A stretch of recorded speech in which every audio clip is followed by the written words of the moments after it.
श्री श्री जगन्नाथ बलदेव सुभद्रा महारानी की श्री प्रभुपाद की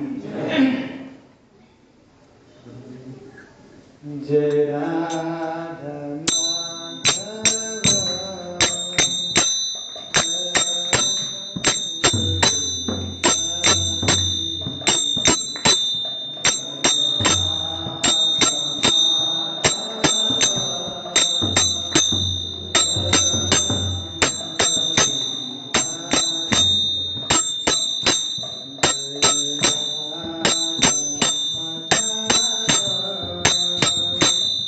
Yeah.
यशोदा भगवान की जय, नरसिंह भगवान की जय, प्रहलाद महाराज की जय, श्री निताय चैतन्य की जय, श्रील प्रभुपाद की जय, श्रील गुरुदेव की जय, अनंत कोटि वैष्णव की जय।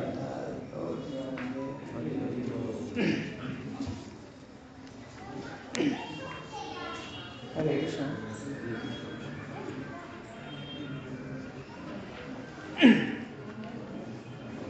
आप सभी लोगों का हिंदी भगवद गीता क्लास में स्वागत है। आज हम लोग भगवद गीता के अध्याय 5 श्लोक नंबर 13 के बारे में चर्चा करेंगे।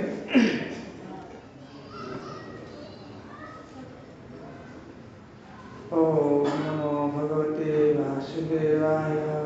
ओम नमो भगवते वासुदेवाय। ओम नमो भगवते वासुदेवाय। ओम नमो भगवते वासुदेवाय। ओम नमो भगवते वासुदेवाय।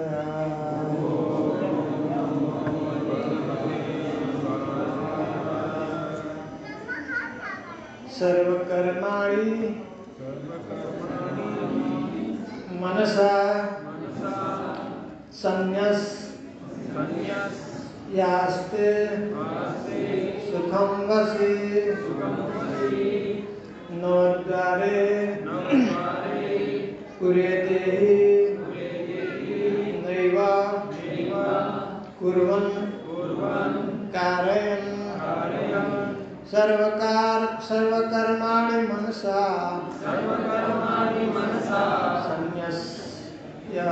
संन्यस्यास्ते सुखं वसि नवद्वारे पुरे देहि नैव कुर्वन् कारयन् सर्वकर्माणि मनसा संन्यस्यास्ते सुखं वसि नवद्वारे पुरे देहि नैव कुर्वन् कारयन् सर्वकर्माणि मनसा संन्यस्यास्ते सुखं वसि नवद्वारे पुरे देहि नैव कुर्वन् कारयन् सर्वकर्माणि मनसा संन्यस्यास्ते सुखं वसि नवद्वारे पुरे देहि नैव कुर्वन् कार्यन् कोई और वक्त पढ़ेंगे। सर्वकर्माणि मनसा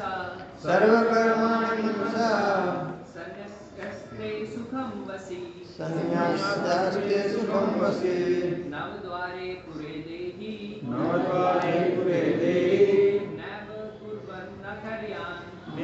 कुर्वन् कारयन् सर्वकर्माणि मनसा संन्यस्यास्ते सुखं वसि नवद्वारे पुरे देहि नैव कुर्वन् कारयन् सर्वकर्माणि मनसा संन्यस्यास्ते सुखं वसि नवद्वारे पुरे देहि नैव कुर्वन् कारयन् सर्वकर्माणि मनसा संन्यस्यास्ते सुखं वसि नवद्वारे पुरे देहि नैव कुर्वन् कारयन्।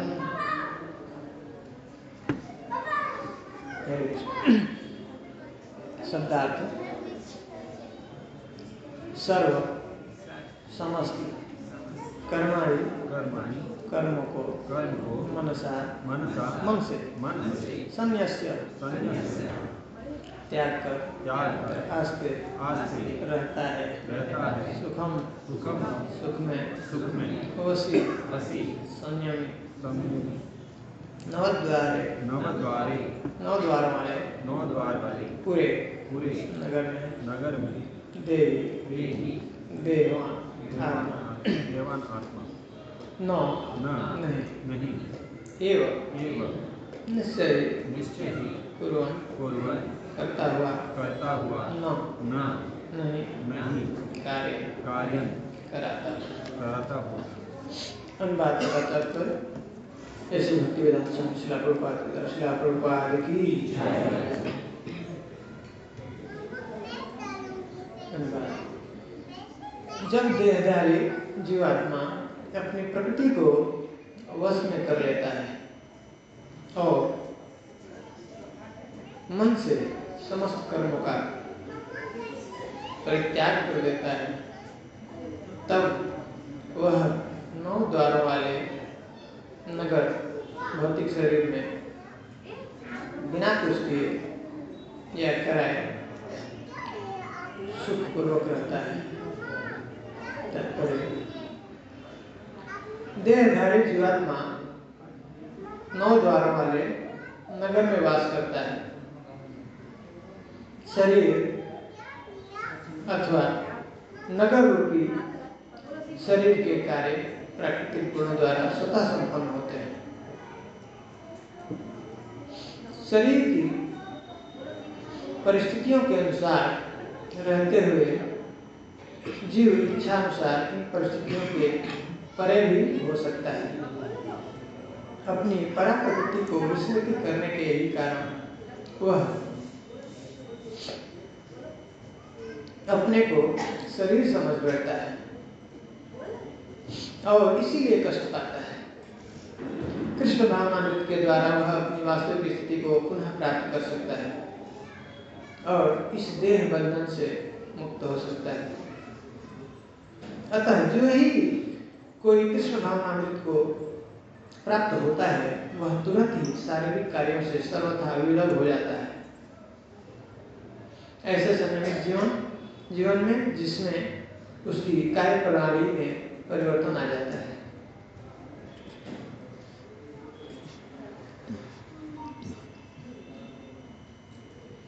वह 9 द्वारों वाले नगर में सुखपूर्वक निवास करता है। ये 9 द्वार इस प्रकार हैं।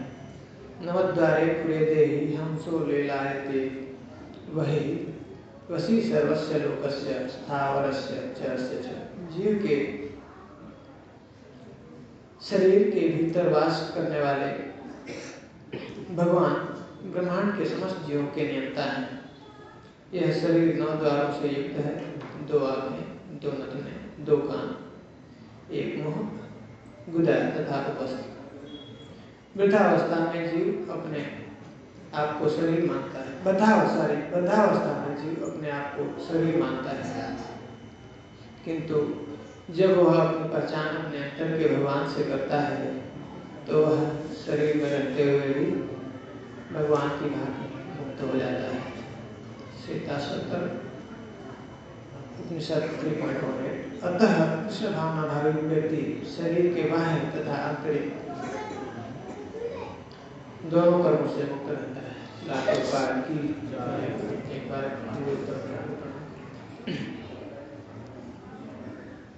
ओम ज्ञानतिमिरान्धस्य ज्ञानाञ्जनशलाकया चक्षुरुन्मिलितं येन तस्मै श्रीगुरुवे श्रीचैतन्यमनोभीष्टं स्थापितं येन भूतले कदा मह्यं ददति सपदानि वन्देऽहं श्रीगुरुः श्रीयुतापदकमलं श्रीगुरुं वैष्णवांश श्रीरूपं साग्रजातं सहगण रघुनाथं वितं तं सजीवम् सावधूतं सहितं कृष्ण चैतन्य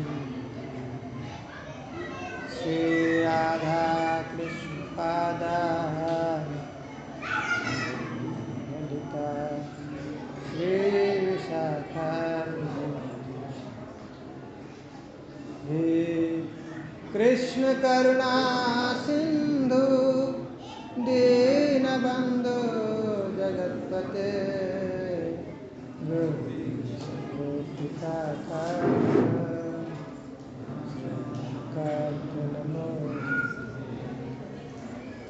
कांचन गौरांगी श्री राधे वृंदावनेश्वरी सुते देवी हरि वाचाकल्पतरुभ्यश्च कृपासिन्धुभ्यैव च कालेभ्यो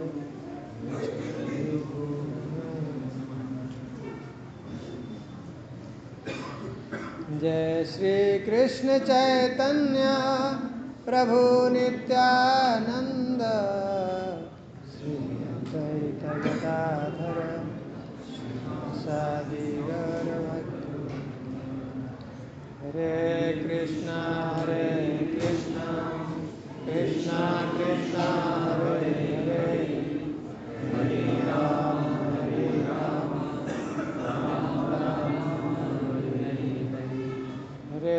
कृष्णा कृष्णा कृष्णा हरे हरे हरे राम राम राम हरे कृष्णा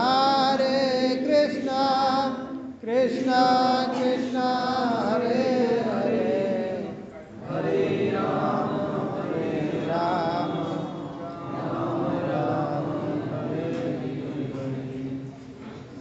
कं करोति वाचालं अंगं लंघयते गिरिं वन्दे श्रीगुरुदीनताय परिमानन्दमाधवं श्रीचैतन्यईश्वरं हरि ओम तत्सत्।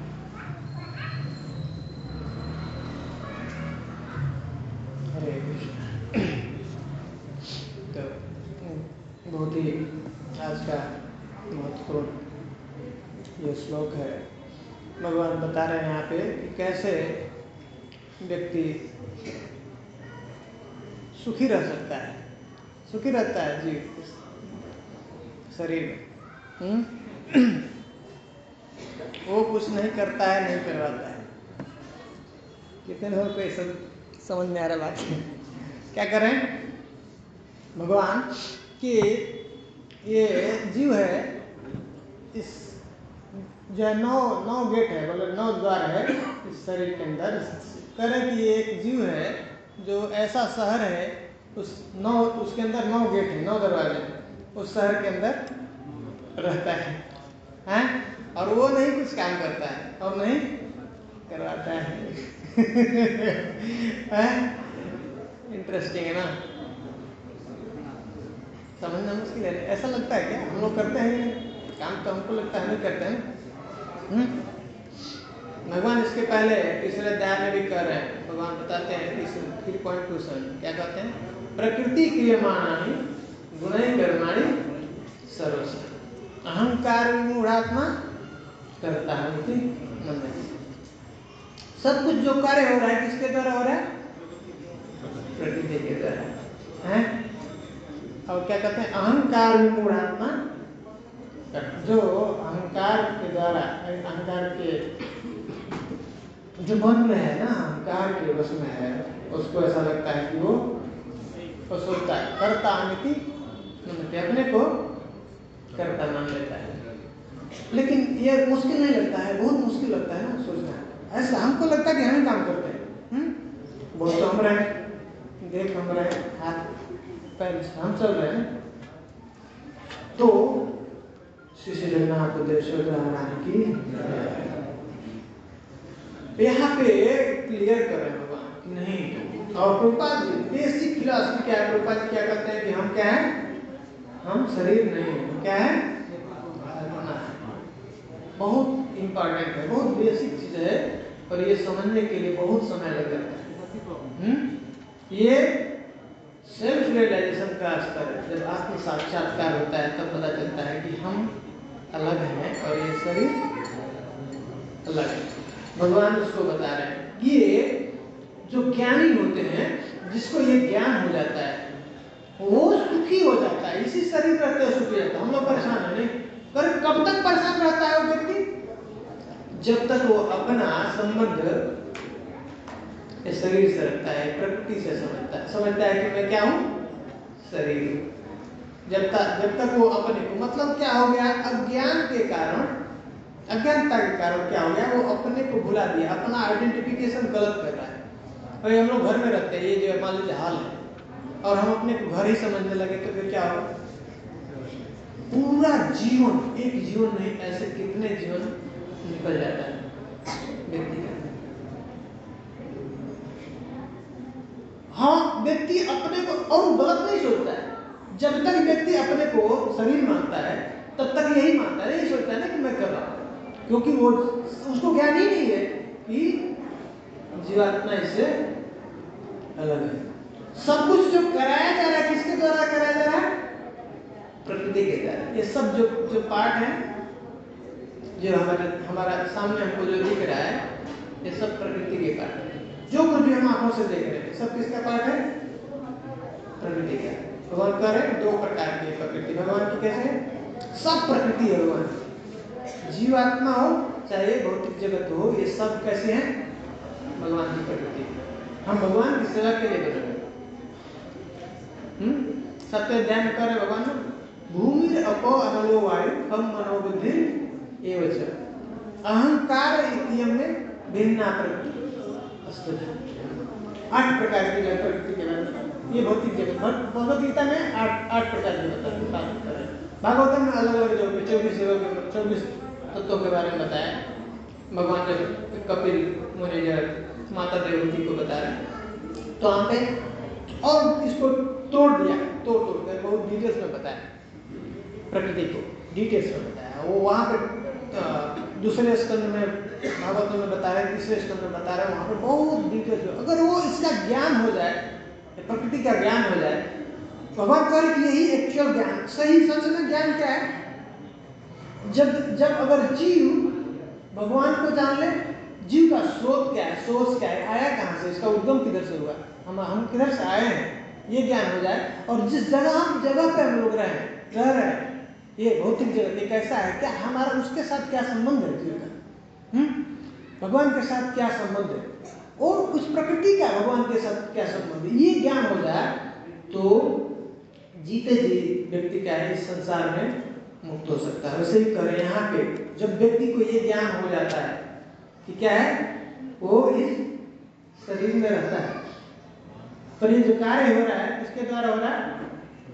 प्रकृति के द्वारा, प्रकृति के द्वारा करा रहा है। इंटरेस्टिंग है नहीं?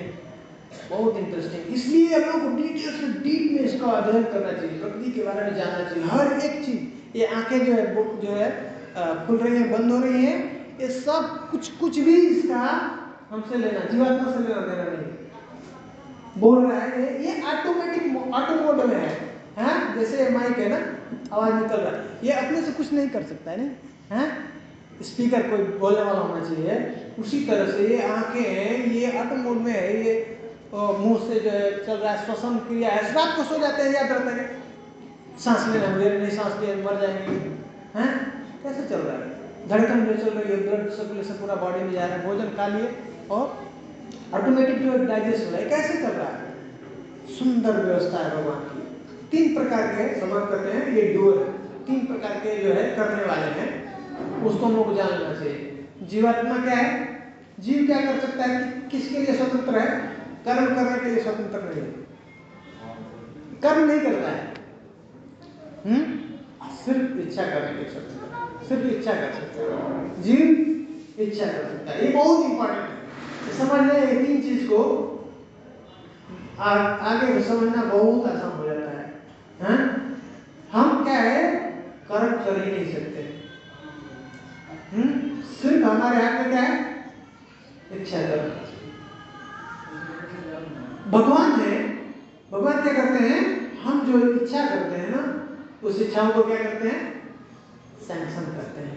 वो सैंक्शन करना, और जब तक वो सैंक्शन नहीं करेंगे हमारी इच्छा पूरी नहीं होगी। लेकिन वो करवाते किसके द्वारा है? वो करते नहीं है भगवान, ना तो हम करते हैं, ना जीव करता है, ना तो भगवान करते हैं। कौन करता है? प्रकृति करती है, थर्ड पार्टी को दे रखा है। जैसे जो कुछ भी इसका है, इसका जैसे बच्चा को जो कुछ जरूरत होता है ना, तो वो मार्केट में नहीं जाके कुछ खरीद नहीं सकता है। पिताजी से बोलता है मुझे ये चाहिए पापा, हैं? पिताजी क्या कहते हैं, माता जी को बोला इसको क्या चाहिए देखो, हैं? अरेंजमेंट कर दो। तो अब ये प्रश्न उठ सकता है हम लोगों के मन में, जीव इच्छा, जब जीव कुछ करता नहीं है तो ये दुख सुख का चक्कर क्या है, क्यों भोगते हैं भाई? है ना, प्रश्न आना चाहिए ना, प्रश्न आता है, उठता है यहाँ पे। नेक्स्ट अगले श्लोक में प्रश्न उठा देते हैं इसमें, हैं? हमारे जो सुधर स्वामी हैं, ऐसे इस जो श्लोक है ना, इनके ऊपर अलग अलग हमारे आचार्य हैं, इसके ऊपर टीका लिखा हुआ, प्रश्न कर देते हैं। हमारे मन में जो प्रश्न आएगा उसको कर देते हैं, उठा देते हैं पहले, हाँ, समाधान। तो मन में हमारे प्रश्न आ सकता है ना कि भाई जब जीव कुछ करता नहीं, हम करते नहीं, फिर हमको क्यों दुख भुगतना पड़ता है? नहीं है नहीं? सब कुछ जो करने वाला है करवाते हैं, प्रकृति करती है, संसद करने वाले वही भगवान, नहीं? तो इसमें क्या है? ये जीव का इच्छा है। इच्छा जब जीव करता है तो भगवान क्या करते हैं? उसका व्यवस्था करवाते हैं।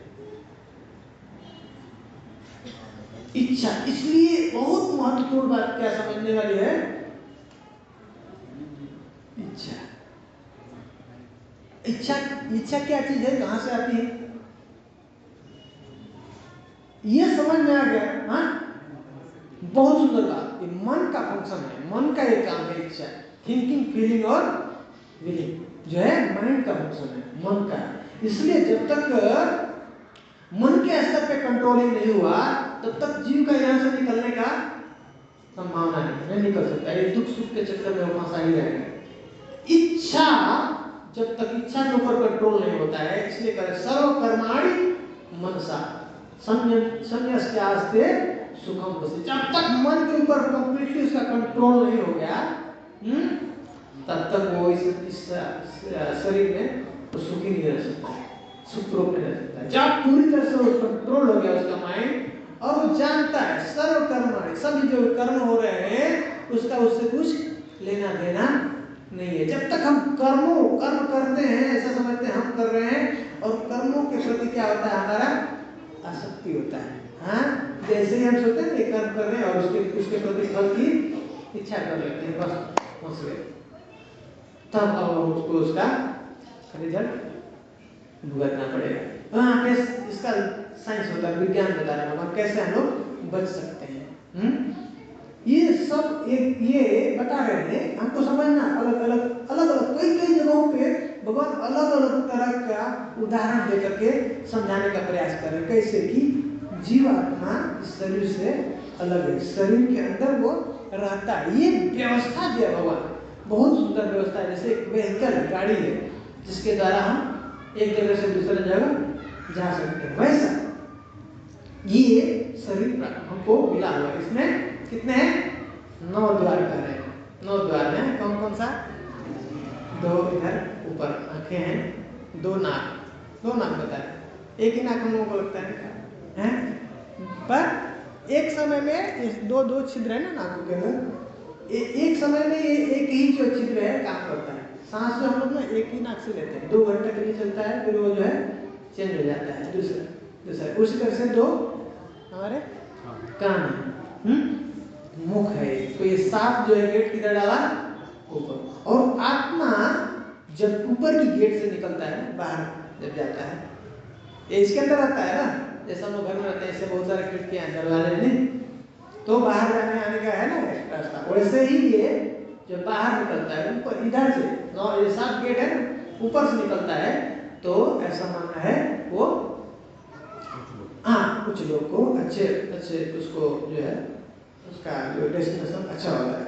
लेकिन नीचे के द्वार, नीचे भी 2 द्वार होता है, गुदा द्वार और जन्म द्वार। वहां से अगर उसका कई बार क्या होता है ना, जब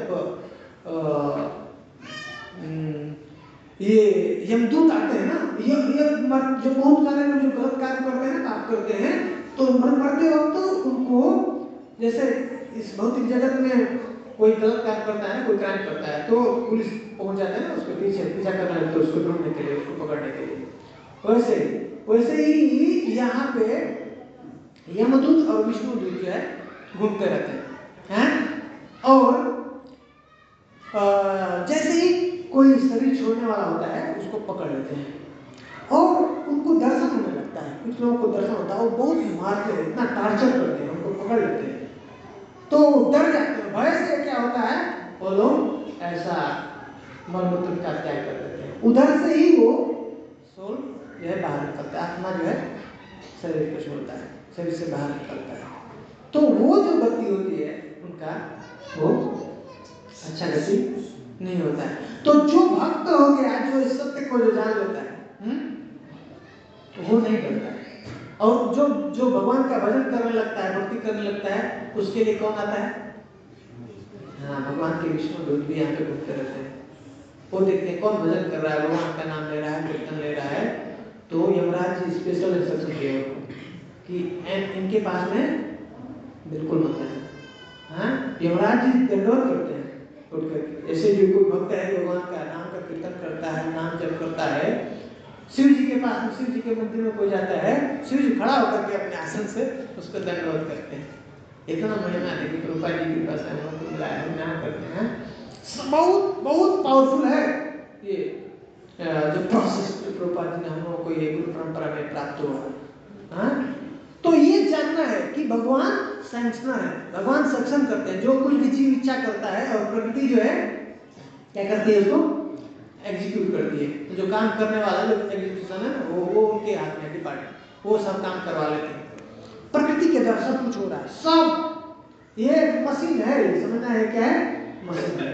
उस स्तर पे व्यक्ति, ये भक्ति के द्वारा भी बहुत जल्दी व्यक्ति उस स्तर पे पहुंच जाता है, आत्म साक्षात्कार हो जाता है। तो वो अपने को अलग देखता है और शरीर को ऐसे इंस्ट्रूमेंट, एक माध्यम समझता है। इंस्ट्रूमेंट है, मशीन है, चल रही है, वो काम कर रहा है, अपने आप काम कर रहा है। सांस लेना, बोलना, खाना, और उतना के लिए जितना इसका बॉडी का मेंटेनेंस है, उसके लिए वो जो भक्त उतना काम कर रहा है, उतना उसको जो चाहिए भोजन पानी को देता है, उसके लिए ज्यादा चिंता नहीं करता है वो, और इससे अलग रहता है, बिल्कुल अपने को शरीर नहीं मानता है, शरीर से अलग समझता है। ये दुख, ये प्रॉब्लम कब होता है, दुख कब होता है, जब अविद्या के कारण क्या होता है, दुख होता है। भक्ति रसायन सिंधु में रूप गोस्वामी बता रहे, क्लेश अग्नि, क्लेश जो दुख है, भक्ति जैसे करना शुरू कर देता है ना, फर्स्ट लेवल पे जैसे स्टार्ट किया, साधना भक्ति शुरू करता है, तभी उसके सब क्लेश नाश हो जाते हैं, सब दुख का नाश हो जाता है। लेकिन वो बताते हैं कि क्लेश का कारण क्या है। क्लेश को 3 भागों में डिवाइड किया, जैसे अंगुली में 3 भाग होता है, 3 कोण है ना, वैसे ही क्लेश में क्या कहते हैं, क्लेश का 3 भाग क्या है, पाप, बीज और अविद्या। पाप, क्लेश क्यों होता है, क्लेश का कारण क्या है, पाप कर्म करते हैं, जिसकी वजह से हमको क्या होता है, दुख होता है, कष्ट होता है। इस संसार में भी हम लोग देखते हैं, भौतिक जगत में भी देखते हैं, जब तक व्यक्ति अच्छा नियम का पालन करता है तो उसको कोई डर नहीं रहता है, हाँ, उसका सुखी जीवन होता है। जैसे कोई नियम का भंग किया, ब्रेक किया, तो क्या करते हैं, फिर अब उसको दंडित किया जाता है, उसको पकड़ लेती है पुलिस, नहीं कोई भी उसने ट्रैफिक रूल ब्रेक किया। तो ये नियम, वैसे यहाँ पे जैसे ही व्यक्ति कोई गलत कार्य करता है भगवान का, ऐसे ये जो एक लॉ है भौतिक, ये जो संसार को चलाने के लिए, देश को चलाने के लिए एक नियम है, कानून है ना, हर एक सिस्टम को, एक व्यवस्था को बनाने के लिए नियम जरूरी, बिना नियम के कोई जो सिस्टम प्रॉपर्ली नहीं चल सकता है। उसी तरह के एक यूनिवर्सल लॉ है जो पूरा एक जो यूनिवर्सल को गवर्न कर रहा है, चला रहा है, उसके अगर हम लोग अगेंस्ट में कुछ काम करते हैं, गलत कर दिया, तो तब वो पकड़ लिया जाएगा, वो पाप गलत कार्य हो जाएगा। और क्या है यूनिवर्सल लॉ, सबसे जो परफेक्ट लॉ, जो भगवान का जो अल्टीमेट जो वो है, क्या कहते हैं, धर्म। क्या धर्म तो साक्षात भगवत प्रणीत, भगवान की इच्छा, भगवान जो चाहते हैं वही कार्य करना ही सबसे बड़ा धर्म है। सवै इंसान परो धर्मो यथो भक्ति अधोक्षते आहित की अप्रत्यता ये आत्मा स्वतः। सबसे बड़ा धर्म क्या है? भगवान का भजन करना, भगवान का भक्ति करना। और जो भक्ति नहीं कर रहा है फिर वो क्या कर रहा है? ऐसे ऐसे कर्मों में लिप्त है जिसके द्वारा अब उसको इस भव बंधन से निकलना मुश्किल है, कभी नहीं निकल सकता है। व्यक्ति कार्य कर रहा है, भक्ति के अलावा कोई भी जो कार्य है या तो पाप होगा या तो पुण्य होगा। और पुण्य कार्य करेगा तो क्या होगा? उसको फिर से जन्म लेना पड़ेगा। हो सकता है अच्छे कुल में जन्म लेना पड़े, हो सकता है कि ऊंचे कुल, ऊंचे लोकों में, स्वर्ग लोकों में जन्म लेना। पुण्य का फल है। पुण्य का फल क्या है? जन्म, ऐश्वर्य, सुख, श्री। ये क्या है?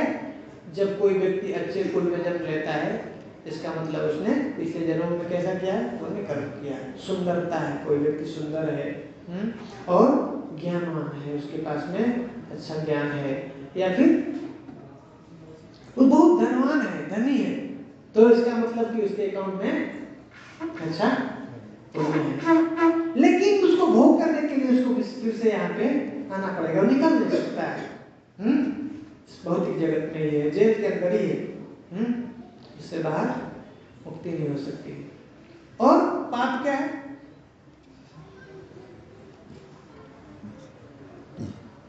पाप कर्म क्या है? पाप कर्म की वजह से फिर व्यक्ति को नीचे योनि में, नीचे के लोकों में अधो गच्छन्ति तामसम्।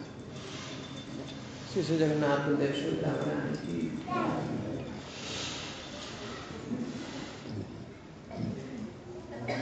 जब कोई व्यक्ति पाप करता है तो उसको नीचे के लोकों में जन्म होता है, नीचे जो निम्न योनियां हैं उसमें जन्म प्राप्त होता है। पाप कर्म का फल है, कोई जो है बीमार हो जाता है, बीमारी है, गरीबी है, कुरूप है, उसको कोई अंग नहीं है, ये सब क्या है? इसका मतलब कि उसके पीछे जन्मों में क्या है, उसके साथ कुछ पाप कर्म हुआ है, पाप कर्म क्या है। लेकिन अब ये दोनों ही फंसाने वाले, इससे निकाल, अगर इस भौतिक जगत से बाहर निकलना है, ये दोनों के चक्कर से मुक्त होना है, तो क्या करना है आपको? भगवान की भक्ति। तो क्लेश अग्नि भक्ति करते हैं तो भक्ति करते ही उसका एक लक्षण है, क्या? सब प्रकार के जो क्लेश है उसको क्या कर देता है? उसका नाश कर देता है, भस्म कर देता है।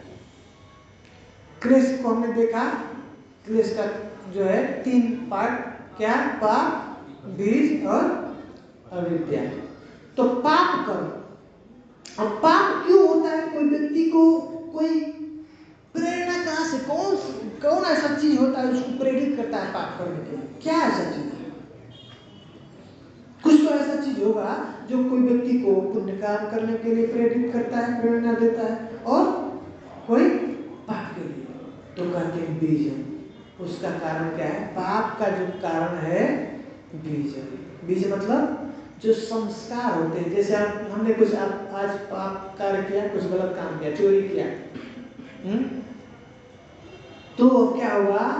वो उसका संस्कार जो इंप्रेशन है ना हमारे मन में जाकर के फिक्स हो जाता है, बैठ जाता है, और फिर से अगली बार वो प्रेरणा आता है, ठीक है चलो एक बार अभी किया, दोबारा भी शुरू करते हैं, पाप करके फिर से वो लिप्त करता है। ऐसा एक बार जैसे कोई व्यक्ति नशा करता है, दारू पीता है, ऐसे पीते पीते क्या तो उसके इंप्रेशन बन गया, वासना उसके अंदर आ चुकी है, नहीं? तो ये वासनाएं जाकर के हमारे जब व्यक्ति गलत कार्य करता है, और वही वासना उसको जैसे ही वो उसके सामने वस्तु दिखता है, उसको फिर से वो कार्य करने के लिए मजबूर कर देता है, प्रेरित कर देता है। और ये जो स्थिति होती है उसका मूल कारण क्या है? सबका क्या है? अविद्या है। अविद्या क्या है? अविद्या को अज्ञानता क्या है? जीव ये भूल गया अपना स्वरूप। वो क्या समझता है कि मैं शरीर हूं, ये भौतिक जगत का मैं प्रोडक्ट हूं।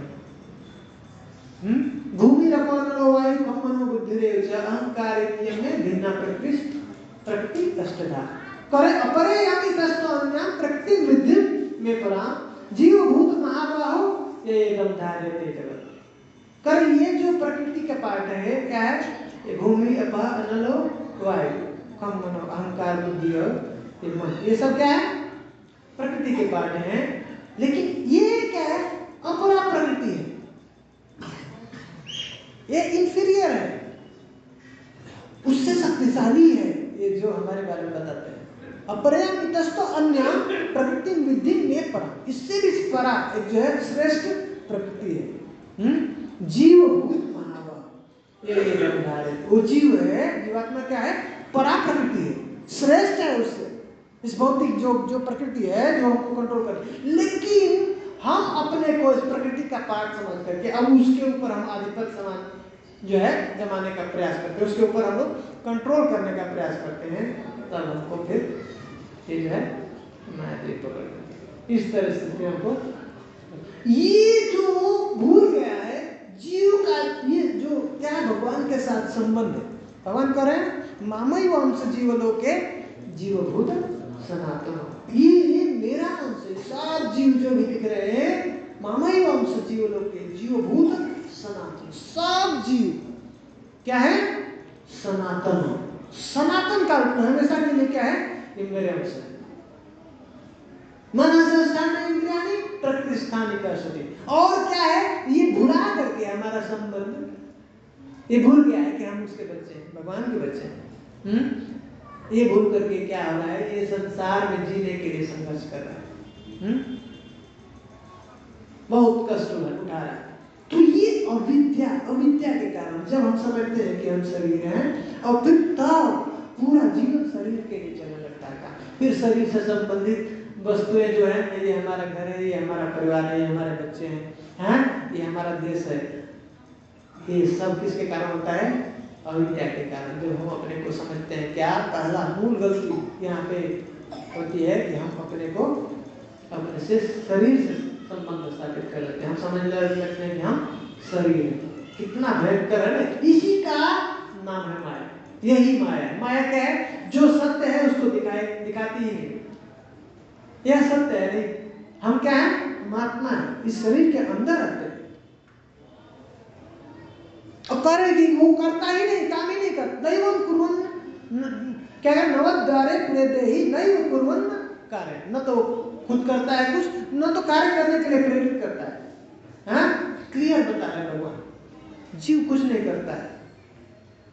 पर अब क्या है? अज्ञानता के कारण अपने को शरीर मान बैठा है, शरीर समझता है, और इस तरह से संसार में एक जन्म से दूसरे जन्म, दूसरे जन्म से तीसरे जन्म, ऐसे 84 लाख योनियों में ऐसे भ्रमण करता रहता है, दुख भोगता रहता है। तो निकलने का उपाय क्या है? इससे पाप को फिर बता रहे हैं। क्लेश जो है 3 प्रकार हुआ, 3 उसके अंदर डिवीजन हुए। क्या हुआ? पाप, बीज और अविद्या। पाप को करे 2 प्रकार का होता है। क्या? एक प्रारब्ध और एक अप्रारब्ध। प्रारब्ध हो जो हमने पाप कर्म किए वो फलीभूत हो चुका है, फल के रूप में हमको प्राप्त हो रहा है। तो जो अभी सुख प्राप्त हो रहा है, जैसे हमको समय से भोजन, पानी, हवा, है ना, बढ़िया रहने के लिए, सोने के लिए सब व्यवस्था है, ये सब किसका है? फल।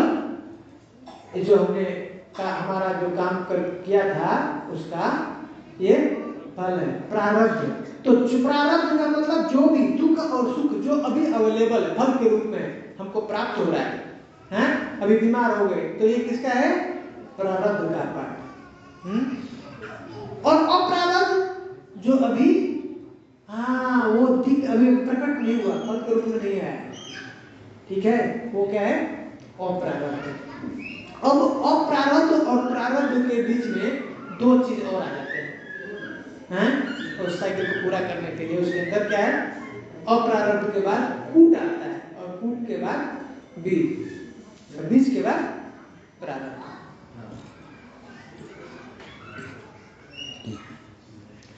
तो अप्रारब्ध वो है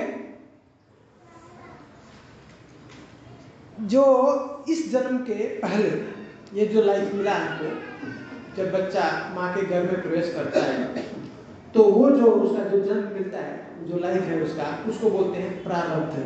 प्रारब्ध कर्म का उसको फल प्राप्त हुआ, मतलब जो उसने पिछले जन्मों में जो कर्म किया था उसका कुछ भाग इस जीवन में दे दिया जाता है उसको भुगतने के लिए। जो रेडी है अभी वो खाने के लिए, वो पक गया है।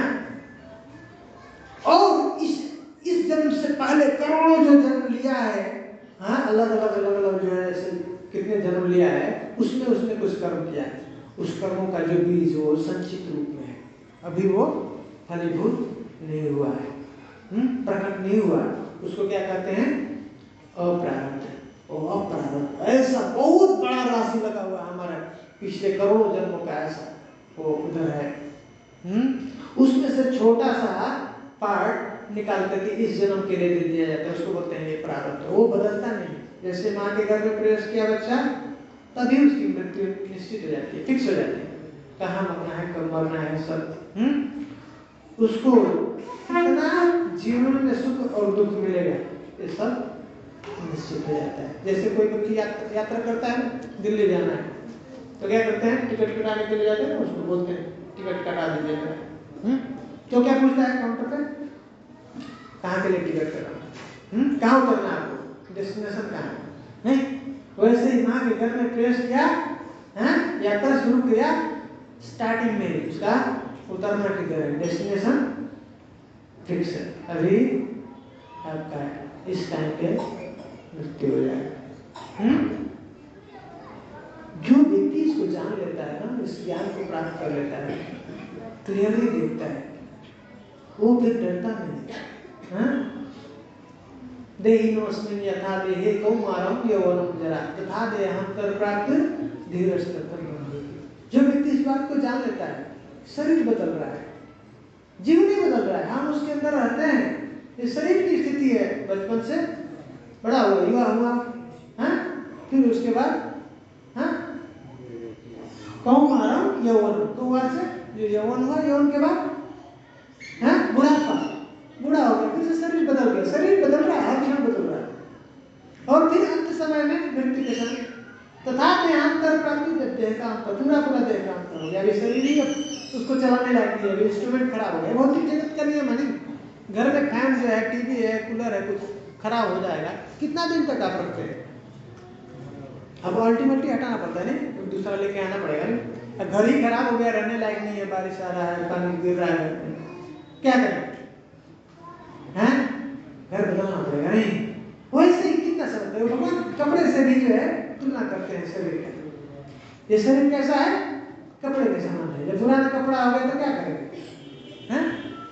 दूसरा कपड़ा। उसी तरह से जब जीवात्मा इस शरीर जिसको जर्जर हो जाता है, इसको धोने लायक नहीं है, लेके चलने लायक नहीं, तो क्या करता है, फिर आत्मा दूसरे शरीर को पकड़ लेता है, दूसरा शरीर, उसको नया शरीर से उसमें चला है। इस व्यक्ति को, इस साइंस को, इस विज्ञान को जो जानता है, कौमारं यौवनं जरा तथा देहांतर प्राप्त धीरस्तत्र ब्रह्म। जो धीर व्यक्ति हैं, जो इस बात को जो जान लेता है ठीक से, रियलाइज करना इंपॉर्टेंट है। एक ज्ञान होता है और एक सच में जान लेना। जब जान जाएगा वो, तो तब वो मृत्यु से भी घबराता है, भय से मुक्त हो जाता है। तो ये जो है अज्ञानता के कारण ये स्थिति हो रही है, पाप हमने देखा दो प्रकार, अप्रारब्ध और प्रारब्ध। तो अप्रारब्ध जो है हमारे पिछले करोड़ों जन्मों का ये बीज है, स्टोर है, उसमें से छोटा सा जो पक गया है, रेडी है, खाने लायक हो गया, हमारे इस टाइप के लिए उठा करके अभी हमको मिल गया प्रारब्ध। अब उसमें से जो छोटा सा जो बहुत बड़ा टाल लगा हुआ, उसमें से थोड़ा सा जो है, जैसे क्या करते हैं ना, खेत में कटाई करते हैं, उसका बीज जो ले जाके घर में स्टोर कर देते हैं, और फिर से अगले साल जो है खेती करना है तो कुछ उसमें से हम लोग जो है 2-4 बोरी जो है अनाज निकाल करके और फिर से उसमें खेत में डालते हैं। वैसे तो उसमें से जो थोड़ा सा जो हमने अनाज निकाला बाहर उसको क्या कर दिया, कूटा और कूटे, और वो अब जाकर के हम खेतों में उसको बीज को लगाएंगे। बीज को डालने के बाद तो क्या होता है, धीरे धीरे पौधा अंकुरित होता है, बड़ा होता है, उसके अंदर फूल होते हैं, फिर फल आते हैं। वैसे इस भौतिक जगत में हमारे साथ में भी होता है। कभी कभी कुछ जो हमारे कर्म है, जो बीज हम डालते कर्म करते हैं, इमीडिएट फल दे देता है, इस जन्म में भी फल दे सकता है। और कुछ जो बीज हैं उसको बहुत समय लग सकता है, हो सकता है इस जन्म में न मिले, अगले जन्म में हो सकता है, अगले जन्म में न मिले, ऐसे 5 जन्म 10 जन्म 50 जन्म बाद में ऐसा है। उसके लिए हमको फिर से आना पड़ेगा। और ये भगवान की भक्ति के अलावा श्री जगन्नाथ बलदेव रामायण की भक्ति के अलावा और किसी भी प्रोसेस से खत्म नहीं किया जा सकता। ये जो चक्र है, जो जन्म मृत्यु का चक्र, ये खत्म ही नहीं होगा, ऐसा है। तो भगवान का एक ही व्यवस्था है। भगवान की जो कुछ प्लानिंग कर रहे हैं, जो यहाँ पे बता रहे हैं, ये गाइड कर रहे हैं, हमको सिखा रहे हैं, इसके माध्यम से अर्जुन के माध्यम से ज्ञान दे रहे हैं कैसे जीव इस संसार में भी रहते हुए सुखी रह सकता है और फिर यहाँ के बाद हमेशा हमेशा के लिए सुखी हो सकता है। उसके लिए भगवान यहाँ पे आते हैं। क्या क्यों आते हैं भगवान यहाँ पे, क्या करते हैं भगवत गीता में, चौथे अध्याय में करें ना, परित्राणाय साधूनां विनाशाय च दुष्कृतां धर्म संस्थापनार्थाय संभवामि। धर्म की स्थापना करने के लिए, और धर्म के कारण ये जो दुख होता है ना, पाप होता है, पाप के कारण दुख हो रहा है, तो चाहते हैं कि सब सुखी हो, इसलिए वो धर्म को स्थापित करना चाहते हैं, अधर्म को हटाना चाहते हैं, जो अधर्म जो गलत काम करते हैं उनको हटाना चाहते हैं। कैसे? अपने भक्तों के माध्यम से। इसलिए वो जो दुर्योधन है उसको हटाना चाहते थे, और वहां पे उस गद्दी में किसको बैठाना चाह रहे थे, युधिष्ठिर महाराज को। वो जो है धर्मराज है, जो धर्म का पालन करने वाले हैं। तो अपने भक्तों के द्वारा भगवान वहां पे उसको स्थापित, ताकि सब समाज में जो जीव है सब सुखी रह सके। धर्म का जो कोई पालन नहीं करता है तो उसके अंडर में जितने भी लोग हैं वो भी सुखी नहीं रह सकते हैं। वो क्या ज्ञान देगा, कैसे उनको धर्म सिखाएगा? अधर्म करेगा तो पाप होगा, और पाप से क्या होगा, फिर उसको दुख होगा। तो हम लोग बहुत भाग्यशाली हैं, वो प्रभुपाद जी की कृपा से ऐसा ये ज्ञान और ये बहुत दुर्लभ है। ये जो ज्ञान भगवान कह रहे भगवत गीता में, बहुनाम जन्म नाम अंते ज्ञानवान माम प्रपद्यते वासुदेव सर्वमिति समहात्मा सुदुर्लभ। ऐसा महान आत्मा बहुत दुर्लभ है प्राप्त होना, जो जानता है कि भगवान ये कृष्ण ही, वासुदेव ही सब कुछ है। ऐसा सबसे जो मुश्किल बात है, मुश्किल चीज है इस भौतिक जगत में प्राप्त करना, ये भक्तों का समय सबसे जो मुश्किल है। जो हम लोग भगवान का भजन करते हैं, साधन करते हैं, जो उसका फल क्या है, भक्तों का समय। इसलिए कहते हैं दुर्लभो मानुषो देहो देहिनां क्षणभंगुर तत्रापि दुर्लभो मन्ये वैकुंठ प्रिय दर्शन। सबसे जो दुर्लभ है इस भौतिक जगत, मनुष्य जन्म प्राप्त करना है तो बहुत बड़ा दुर्लभ। 84 लाख योनियों में भ्रमण करते करते करते व्यक्ति को मनुष्य का शरीर प्राप्त हुआ है। ये इतना पावरफुल है कि भगवान को प्राप्त करा सकता है। इसलिए और सब योनियों में संभव नहीं, लेकिन सिर्फ मनुष्य का जन्म प्राप्त करने से यह संभव नहीं हो सकता है। हाँ, जब तक भगवान के भक्तों का संग न हो, उनका कृपा प्राप्त हो, तब तक ये संभव नहीं, क्योंकि वो इस ज्यूरिडिक्शन से, माया के ज्यूरिडिक्शन से वो बाहर है, उस क्षेत्र से बाहर है। उनका हमको अगर कनेक्शन मिल गया, उनका संपर्क हो गया, उनका संग प्राप्त हो गया, तो हम लोग बाहर निकल सकते हैं। कोई तो ऐसा पावरफुल व्यक्ति मिलना चाहिए ना, जो हमको इससे निकाल सके बाहर। तो ये बहुत ही हम लोग भाग्यशाली हैं, हम लोगों को ऐसा उनका कृपा प्राप्त हो रहा है। उनकी कृपा से हम लोग को ये श्रवण करने का, सुनने का, समझने का, जानने का अवसर प्राप्त हो रहा है। तो इसको करें कि भक्ति की पहला स्टेज, भक्ति के अलग अलग स्टेज हैं, साधन भक्ति, भाव भक्ति, प्रेम भक्ति। उसमें पहला स्टेज साधन भक्ति जैसे करता है ना, इमीडिएट उसका लक्षण क्या है, पहले इमीडिएटली क्लेश आ जाए। जितने भी उसके जीवन में क्लेश हैं, दुख हैं, उसका पूरी तरह से नाश कर देता है, भस्म कर देता है। परंतु ये संभव नहीं, अपने प्रयास से संभव। इतना बड़ा ताल लगा है करोड़ों जन्मों का, वो कभी खत्म ही नहीं होगा। और जो भक्ति नहीं करता है, भक्तों के संग में नहीं आया है, वो तो असहाय है, मजबूर है, उससे जबरदस्ती उसे करवाया जाता है। उसको कोई फ्रीडम ही नहीं है, वो कुछ कर ही नहीं सकता, मजबूरी। हमने देखा ना, यहाँ पे कह रहे हैं, बता रहे हैं, नेचर जो स्वभाव है उसका, पिछला उसने जो कर्म किया उसके हिसाब से उसका स्वभाव हो जाता है, और वही उसको जबरदस्ती उसको फिर से अगला कार्य ऐसा कारण है, उसको लिप्त करता है, उसके द्वारा वो फोर्स होता है, वो करता है, करना ही पड़ेगा उसको, मजबूर है। इससे चक्र से निकलना है, जब तक वो व्यक्ति भगवान के भक्त का संग नहीं आता है, हाँ, और उनके बताए हुए पक्षियों पे उनका जो बताया उनका पालन नहीं करता है, तब तक इससे निकलना संभव नहीं है। तो हम लोग बहुत भाग्यशाली हैं, हम लोगों को ये सब जो है सुंदर कृपा की कृपा से सब समझने का अवसर प्राप्त हो रहा है। साधारण नहीं, भगवत गीता बहुत हुई है। कृपा जी पहला श्लोक में कहते हैं, बताते हैं भगवत गीता कि ये भगवान की वाणी है, ये साधारण नहीं समझ नहीं सकते, गुही है, भगवान खुद करे। ये क्या है, बहुत ही सीक्रेट है, गुही है, कैसे समझ सकते हैं, हाँ? और सीक्रेट कोई अपना किसी सबको बताएगा क्या है? तो ये सीक्रेट को समझने के लिए अपने मन की बात हम जो है बहुत कोई खास है उसको बता दें, तो भगवान करें कि ये मेरे ज्ञान करना जो प्रिय है, कौन है, हैं? अर्जुन को कहते हैं मैं तुमको ये ज्ञान क्यों दे रहा हूं, क्योंकि भक्तों से भी सखा जी, तुम मेरे जो प्रिय, हाँ, भक्त हो, मेरे मित्र, इसलिए मैं ये ज्ञान दे रहा हूं।